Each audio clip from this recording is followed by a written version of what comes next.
like to thank you for the opportunity to speak today. My name is Brid Broderick and I am a UCC graduate. I did the certificate in Social Citizenship CSC and the certificate in Disability in Inclusive Practice CDIP. I I am happy we have the Assisted Decision Making Capacity Act 2015. There needs to be more clarity to make sure that people with intellectual disabilities ID are not discriminated against when making decisions. People with ID still don't have enough voice when it comes to making decisions. People's perceptions about people with ID is that we are not responsible.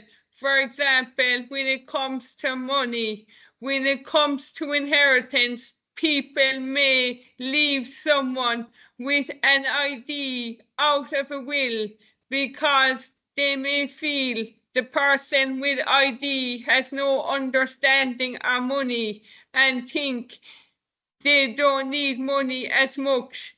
There is an idea that people with ID may not have mortgages or families of their own, and that the money wouldn't be needed for them. There is an idea that we have lesser understanding about things like budgeting and money. We get left out of inheritances because families feel it is not needed and we might squander the money foolishly. When it comes to work, people think that everyone with ID should be working in shops.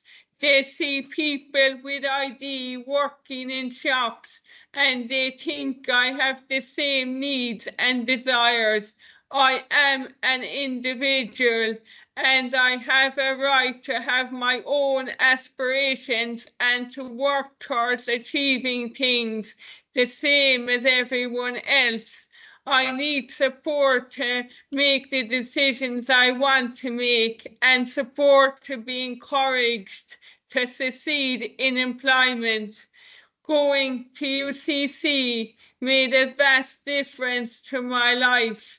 I was treated as an adult who can make their own decisions. In UCC, we learned with other students in modules like nursing, psychology, education, social policy, and law. It felt like we could achieve because we were learning with other students and having the same experience. Interaction with people who are interested in learning is important. You need the right vibe for learning.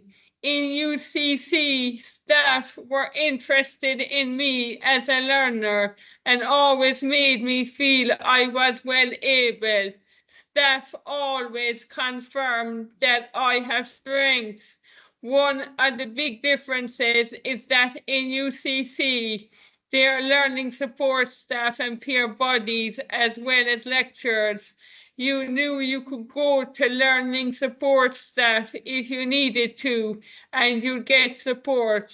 Peer bodies were friendly faces in co-learning lectures and gave us support with assignments. The paid work placement was really important for me. The staff met with me to help me to decide what area I wanted to work in, to make sure I would be happy and successful. We talked about my strengths and areas I could improve. During the placement, staff checked in with me and my workplace mentor. This is what needs to be done everywhere. There needs to be belief in people with ID from everyone, including employers. People need a chance to show what they can do, but the right support is important. A lot of people with ID are not working. They just don't want to work in shops and clean tables. I believe I can do more and services need to believe that too. In the services that are supposed to be enabling me to achieve my work aims, I always feel I am being discouraged and often upset after meetings about employment. With the right support and the right employer, I can achieve, and I have proved I can do that. If you don't have something meaningful to do in your life, it affects your health, especially your mental health. It will cost less to support me to achieve my work aims than to treat me for depression because I'm stressed about not being able to succeed in employment. I'm still working in UCC. I've been called back to my placement to do casual hours, but I want to do more. I want a permanent job with prospects so I don't have to do courses just for the sake of it and to get out of the house. I'm getting older. It gets harder to get a job as you get older. So it's time to get the supports right for me and for people like me to work and to live our lives. It's time to get the law sorted out. Thank you.